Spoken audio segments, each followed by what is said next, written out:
When you're always just looking at what's right in front of you, you're always thinking, I just need to take one more step and everything's going to be good. I just need to take one more step and everything. I just need to get the right job. I just need to find the right soulmate. I just need to get the right house now, right? Or we just need to advance a little bit more in business and we're going to be more well established. You know, it's always something that's just one step away before we'll be happy. And then we'll be happy, right? But when you have that broader perspective and you can look down and you can see, oh, that's the way it's working, you never get there. You never get there on the material plane.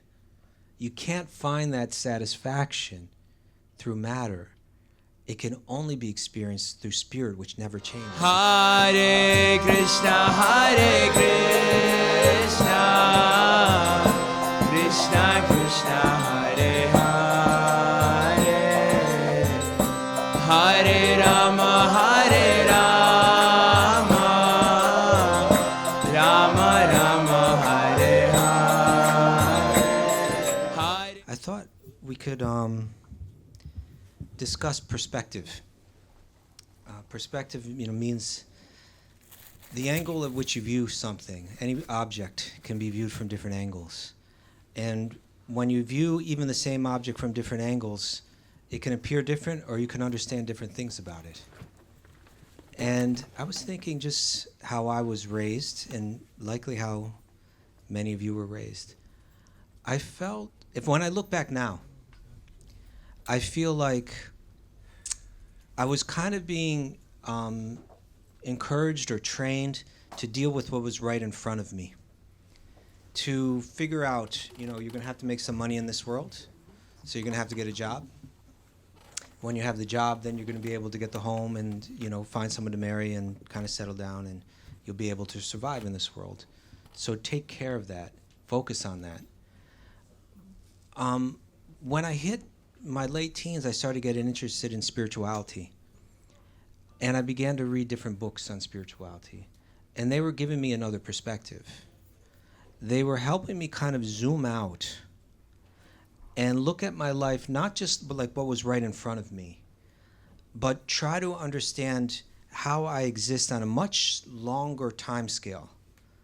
For instance, the idea that this life is just one life of many that I've lived before. That was a new idea to me. That hadn't been shared with me before, that idea. How about all of you? Is that new to many of you? It can be life-changing, right? That this, I was sharing recently, my friend Raghunath, who does the podcast with me, the first night he spent in a Krishna temple like this. I think they have monk night here sometimes, right? Or monk week, live like a monk for a weekend. Monk challenge, very good. So he did that, but there wasn't a program. He stepped into the temple. He said, could I spend a night or two here and kind of see what it's like? And they said, sure, you can stay here. And then he was living with the monks for the day and doing, their different responsibilities in the kitchen with them and whatever they're doing. And one of them turned to him and said, Ray, you should just give this one life to Krishna. And he was like, one life, give one, you're speaking about it like it's like a small, just one, that's all I've got. All I have is this life. You're telling me that to give everything. But you can understand there are two very different perspectives. From his perspective, if I give this life, I've given everything. But from the monk's perspective, one life is just a quick little thing. And we've used so many of them in so many different ways. Just use this one in this special way and see what the results will be.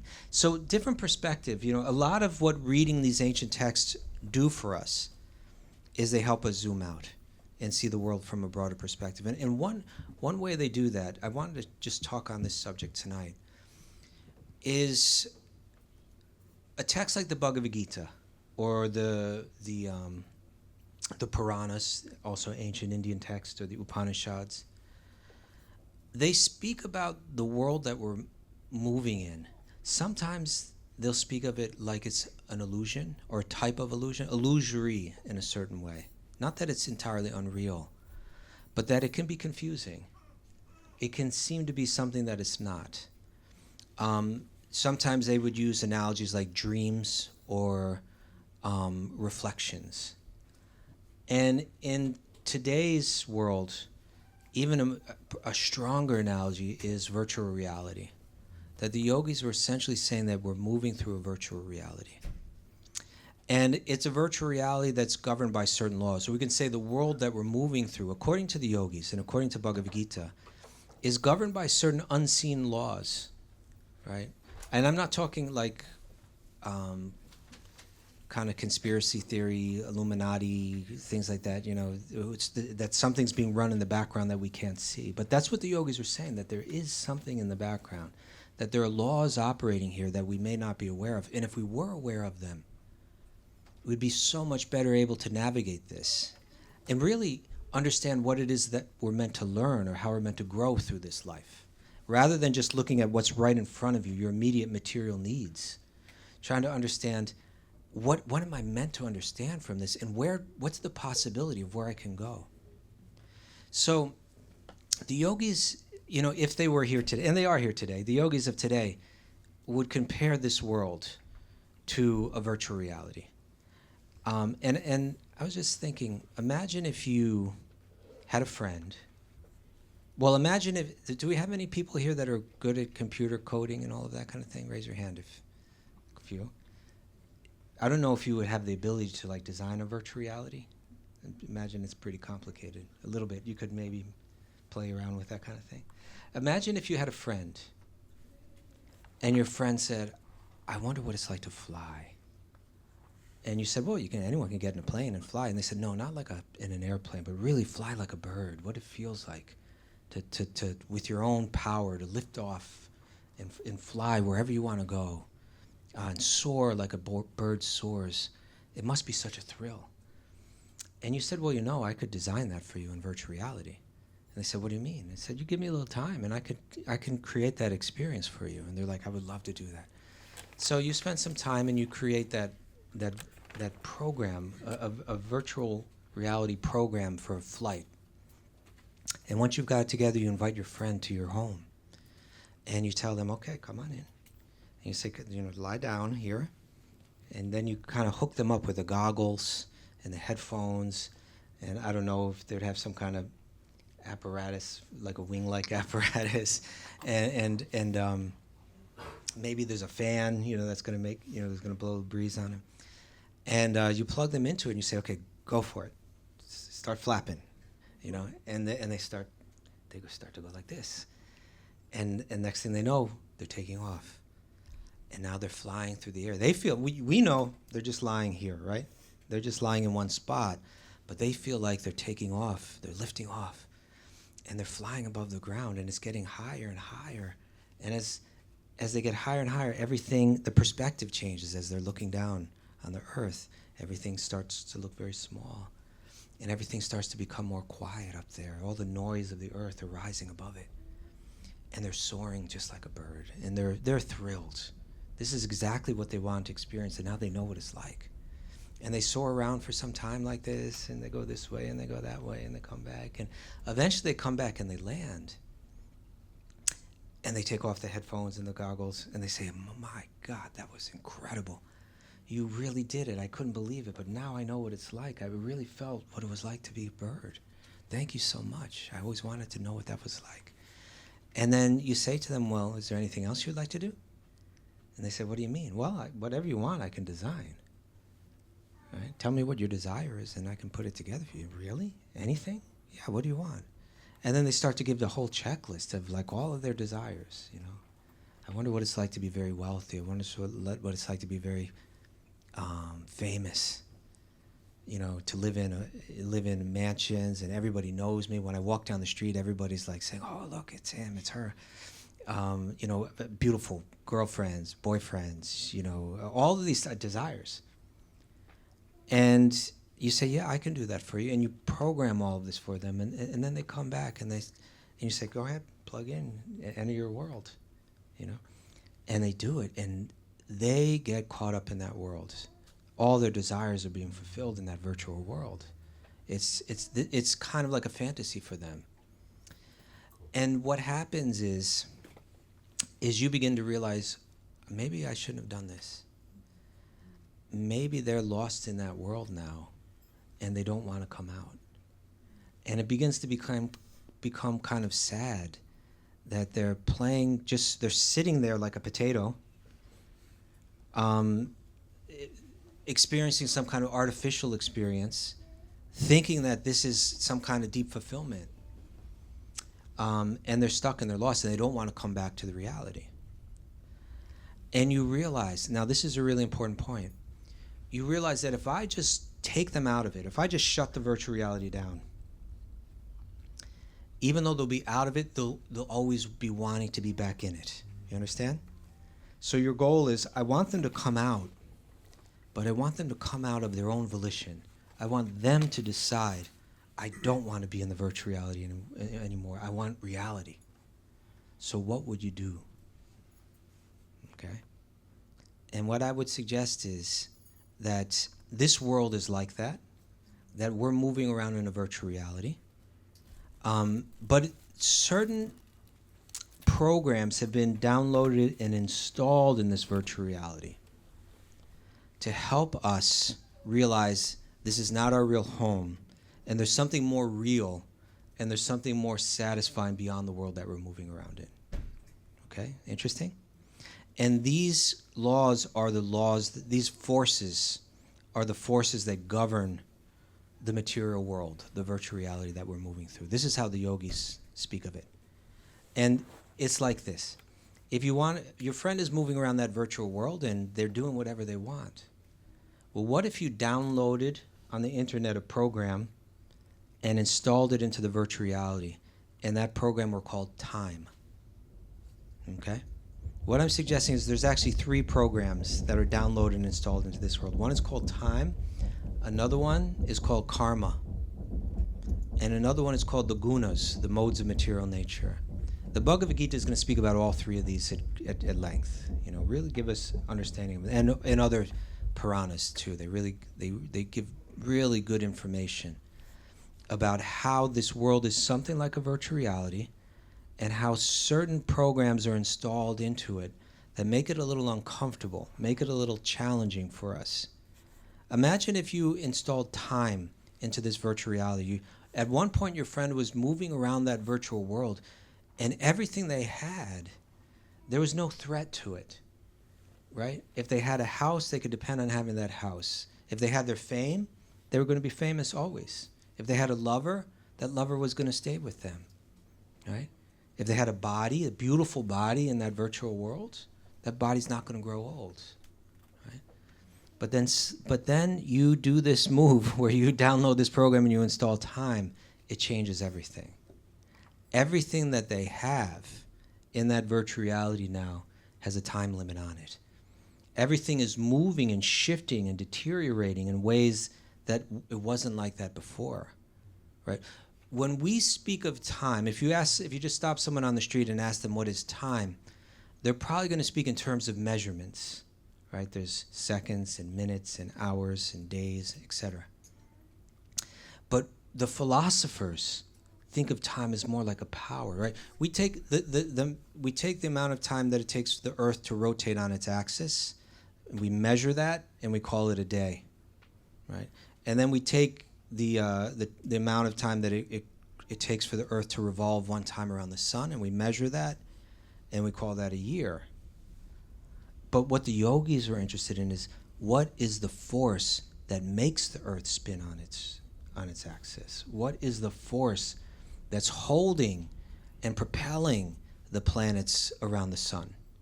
That force is called time. It's the force that moves things. It's the force that changes everything and ultimately destroys everything that's made out of matter. And so the yogis were trying to show us that we're living in a world made of matter. Even our own bodies are made out of matter. But we are something that's eternal. We're not made of the same energy. This is an artificial type of realm that we're moving through. It's not consistent with our true nature, which is eternal. And we're moving around in bodies, in vehicles, in circumstances that are changing by the force of time, and we lose it all by the force of time. And that makes us very uncomfortable here. It makes us fearful. It brings pain into our world when we lose what's dear to us, right? Someone becomes famous, right? and then someone else becomes more famous. Right? My friend Raghunath was just telling me about this too, because he's in a band. He's been in a band for a long time. The band has a certain amount of fame. But then, when you're in a band and you've been working hard for years to try to break through, and you got a little bit of fame, and then some new band comes out of nowhere. They're not even that good, and suddenly, like, they're more famous than you. You're like, what is going on, And now nobody's interested in your band anymore, And now you're opening up for these other bands, and, and what you had and what you worked for slipping through your fingers, right? So what to speak of our own bodies, having to look in the mirror and watch them age, right? Not as easy to get up in the morning, not as easy to move around, can't do all the same things we used to be able to do. The bodies of our loved ones, right? We have to watch them deteriorate and fall apart. Whatever it is in this world, because of this force of time, if there was no time, we would feel much more comfortable in this world, and we would never inquire into what's beyond, just like the person in the virtual reality. But because it's been downloaded and installed, we're like, I don't know if I'm quite comfortable here. We should start to think that way, right? Now, karma is another thing, right? Imagine this person moving through their virtual world, just fulfilling their desires, doing what it is that they want to do. And they don't have to worry about any repercussions, right? Maybe they want to have a romance with this person, right? And the virtual reality is fulfilling that desire. Well, there's another person. I want to have a romance with them. Right? Okay, I can do that, right? No repercussions, right? Well, there's someone else, and there's someone else, right? Maybe our fame comes at someone else's expense. Maybe our wealth comes at someone else's expense, but we're not paying any price for that, right? So if we downloaded and installed the law of karma into there, what is karma? Karma is this cosmic sensitivity training. Right? It's made to make us, it's designed in such a way where it rewards us when we're sensitive to the experience of others. It punishes us when we're callous to that. Right? It's trying to help us ultimately come to a level where we can be selfless, thoughtful of others, and ultimately to love. Because that's part of the whole mystery of what we're meant to learn and developed. To break out of the virtual reality that we're in, right? But imagine your friend there, they're going around in that virtual reality doing whatever they want to do. Suddenly there's consequences for everything. Suddenly, you have a romance with this person, but then you go and have a romance with someone else, and you hurt the first person. And now you know you're going to get hurt in the same way, right? It was just all fun. And now there's something else going on in this world where I'm feeling emotional, stress, fear, pain. Right? I have to be very careful how I move around this world. You all saw the film Groundhog Day? Yeah. Right? It's a very interesting film, and it plays with some of these kind of ideas where a person's living a day over and over and over again. It took them a while to realize I meant to learn something here. Right?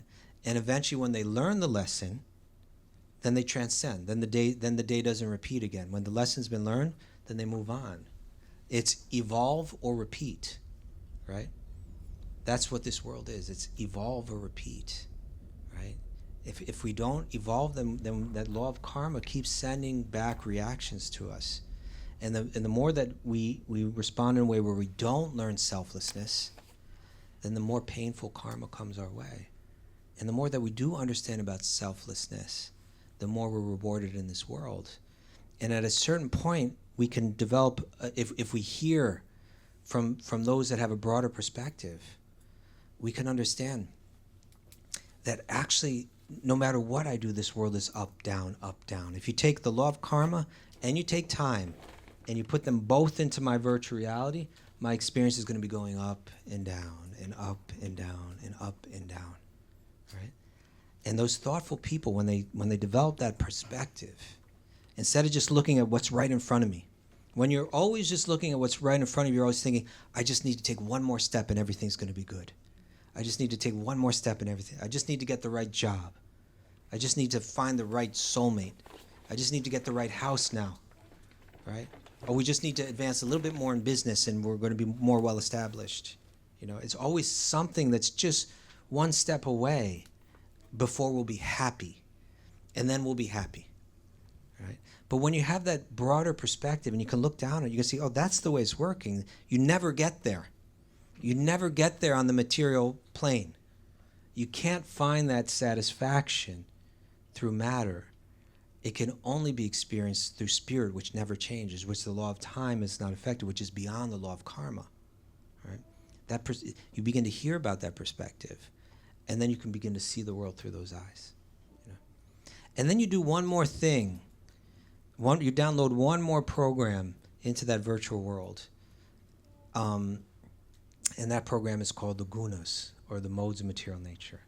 This is something that every yogi really needs to know about. Bhagavad Gita speaks about it in a lot of depth. The whole chapters in the Bhagavad Gita are developed into understanding it. But it says that it's a really far out thing to think about. Just like nowadays they have video screens, and they're called RGB, correct? Red, green, blue. In other words, a video screen will be made out of thousands of pixels, many thousands of pixels. And those pixels, every one of those pixels is one of three colors. The pixel is either red, green, or blue. Right? There's no pixel in there that's like orange or anything like that. They're all one of these three. But those three colors blend to take on the whole range of colors, and also to create any type of form on that screen. You understand? Whatever form you see, it could be a house, it could be a mountain, it could be a tree, it could be an animal, but it's all being created by a combination of those three colored pixels. So the yogis in Bhagavad Gita is saying that the world that we're moving in is like a 3D RGB kind of thing. That there are three energies in this world called sattva, rajas, and tamas. You can say, the translations are, there's really no perfect English translations, but we could say the mode of goodness, or the mode of purity, you could say. The mode of passion. So it's a mode that has a lot to do with unfulfilled desire, hankering. And the mode of ignorance, which has a lot to do with destruction. What they say is that the entire world that we're moving through is made out of these three energies. And any object that we encounter is built out of a combination of these three. But within every object, one of the three predominates. One of the three energies predominates, and that energy radiates from that object. So when you come in contact with that object and you take it in through your senses, the influence of that particular predominating energy enters through your senses into your mind and begins to shape it. This is actually very scary if you think about it. What the yogis are saying is there are outside subtle influences that enter into our mind, and without our even knowing it, they adjust our emotions, they adjust our desires, they adjust the intensity of them. They can turn them up, turn them down, like that. That's all going on without our knowledge of it. So when you know about it, then what the yogis do is they try to move in such a way towards enlightenment. Now, these modes have three different influences. The sattva guna, when you contact it, the feeling that you get is a feeling of contentment or happiness, satisfaction. I don't need anything more than I have. Everything is good. And it's said from that platform also, the effect that it has on one is a very clear and luminous mind. You can think very clearly in that state of mind, contentment. Whereas the mode of passion, rajaguna, is just about the exact opposite. It's discontentment. I don't have what I need to be happy. I need to get something more before I'll be satisfied, right? And it's said that when that becomes the predominant feeling that you have, then you can never turn within. You can never practice yoga. You can never understand the self, because your awareness will be focused on the externals that need to be adjusted before you're satisfied. You understand? So therefore this rajaguna, it leads to hankering, and dissatisfaction, right? Suffering, ultimately. And then the tamaguna, the mode of ignorance, is the darkest of the modes. It has a lot to do with destruction, laziness, and even self-destruction. Right? That mode is it's some people you see. Creation is not their thing. Destruction is their thing. They don't know how to build. They don't know how to. They don't know how to preserve something. They're just. I can think of certain politicians. They just break everything that came before, right? And so that mode is particularly destructive. I know when I was a kid, I grew up in New York City in the early '80s, and it was a wilder city at that time. When I was like 15 years old, I could go into the bars on the Lower East Side, order drinks. I could go to all-night clubs that wouldn't. You wouldn't get out of that club until it was like 6 a.m., And in the summertime especially, some of my friends would really get caught up in that life. They would basically sleep during the day and go out all night. And everyone that got... And by the way, the yogis say that actually the early morning is the time of sattvaguna, right? In the middle of the day is the time of rajaguna. And the nighttime is the time of tamaguna. And it's a fact, it's the most destructive time. You go into any jail, and you're going to find, at nighttime people are just like, going out, getting drunk, doing crazy stuff, and getting arrested. That's what it's full of. Have any of you ever spent a little time in a jail pen before? I have a couple times, I'll admit. It's basically drunk people in there, It always has something to do with drugs or alcohol, for the most part, most of the people in there.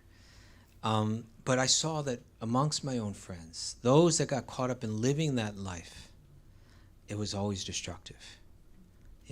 It led towards addiction. It led to a lot of pain, a lot of destruction and pain. So now, this is something that the yogis need to know, right? That the virtual reality that I'm moving through, everything has consequences, and I need to move towards enlightenment.